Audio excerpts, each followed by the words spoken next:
oil change month. This month is going to be filled with oil changes, but of course, you know, every other week video, so it's just going to be 2 oil changes.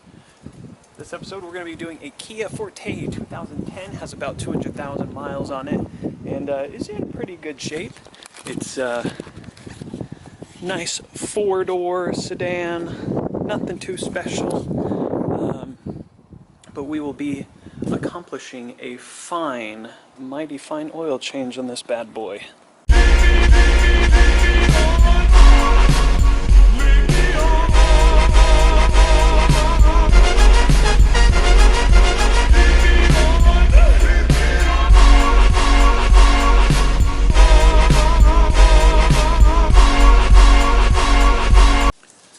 What we're going to be using today is going to be the fully synthetic SAE 5W20. If you ever wonder what these numbers mean, W stands for winter, so 5W kind of tells you how it does cold starting, and then 20 is the viscosity, how runny the oil is, so 15W20 is what this car takes. If you own one of these, you probably know where your latch is. It is just right here. You're going to reach under the hood right in front of the badge, and there'll be a little flipper. And then the arm, unlike other vehicles, which are usually found here, the arm is actually underneath the hood, which was a surprise to me. There we go. And this one I already checked the oil level, and it is actually very low, so it's a good thing that I'm taking care of this now. Now in jacking it out, there is a spot. It's actually kind of like a little bit of a bulge, and you don't need very much room. The oil pan is on this side of the vehicle, on the passenger side. You just need to lift it up a bit. I did put wheel chocks in there. I do have the parking brake on. That is very important. And you're going to find it is on this side. It is right there. That is where the bottom of the oil pan is, and your bolt is right on the back side of that. Now, this takes a 17mm wrench, and it shouldn't be on too hard, but the last person that serviced this vehicle probably torqued it at about 20 pounds.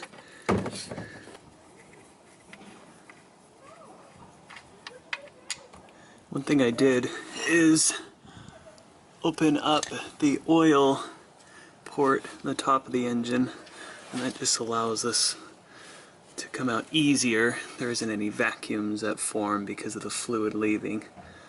So we're just gonna drain this out till it's good and dry, at least for the most part, and then we'll go from there. Alright, the oil is now just trickling, and if you're looking at the oil pan right here, if you look directly up where the support beam is, you will see the oil filter right behind it. And this one, thankfully, is just easy enough to unscrew. So I'm going to shift this back, making sure that I'm not dripping that on the road. And then you just unscrew it by hand. They do have tools to actually to take these off. And they're actually pretty cheap. You can get them from Walmart. There we go. And I'm going to put the opening down. And this is going to bleed a little bit too. And then we'll let this drain, go from there. Now in terms of costs, the Penzoil oil was actually the cheaper fully synthetic, and it was cheaper by $1. It was $28.99 for that. For the oil filter, it was $8.99, and these were all about the same price. So you can look at, you know, engineered to last up to 10,000 miles. Will it actually last that long? Depends on how you drive. There are many different variables that will extend the life of your oil filter. The other thing is just making sure that you check your oil levels. So what we're going to do next, we're going to put the oil filter in. Now, there's that little rubber gasket on there. What we're going to do is we're going to get a little bit of A little bit of oil on the finger, and you're just going to get a little lubricated. And this will help the oil filter go on easier, as well as just kind of lubricate it and make sure it's good and sealed. So you don't need very much. It's not like you're saturating it. You just need a nice coat. All right, we're gonna come back under here. You're gonna take your new oil filter. You're just gonna thread it on. We're just reversing the steps right now. These steps are the lesser messy of the steps. You're gonna take it. You're gonna get it pretty firm on there. It just needs to be firm on there. Like I said, that gasket's gonna help it stay firm and solid. And now we're just gonna work our way backward. So next step is, even though the oil's still dripping out, we're gonna put the bolt back into the oil pan.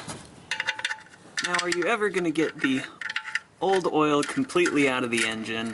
Probably not.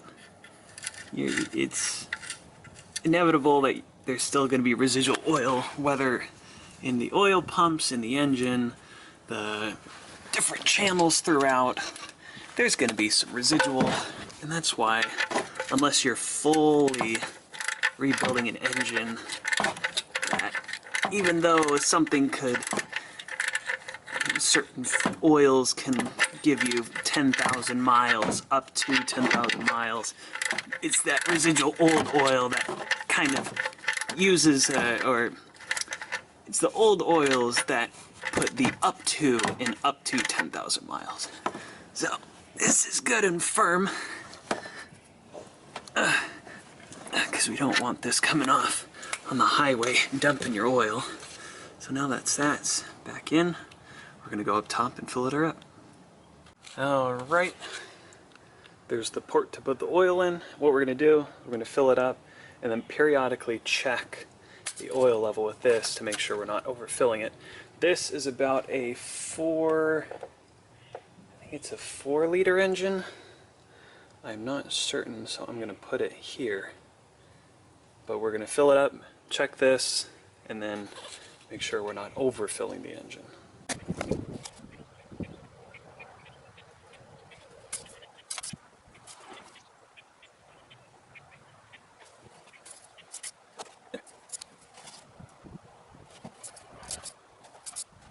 And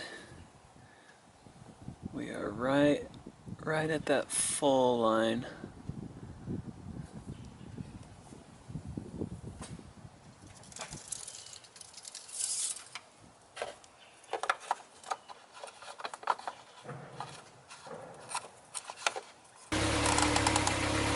This car's got a weird idle.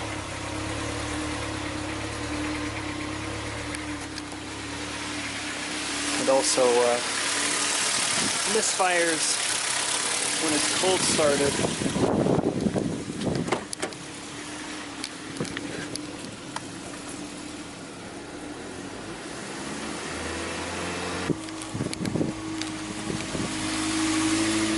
Oh boy, this was dry.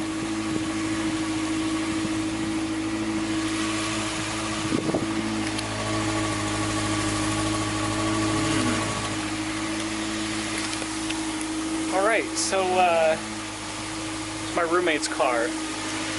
So with this information, I'm pretty sure they might have a bad gasket.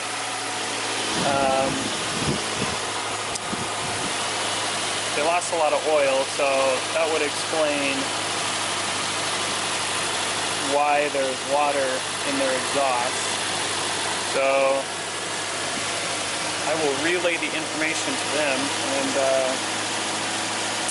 yeah, don't run your engine on low oil, because your engine will overheat, you'll wear out your parts extra fast, and you will overheat your engine and cause your gaskets to go bad. So this is a good thing I checked. So stay rusty.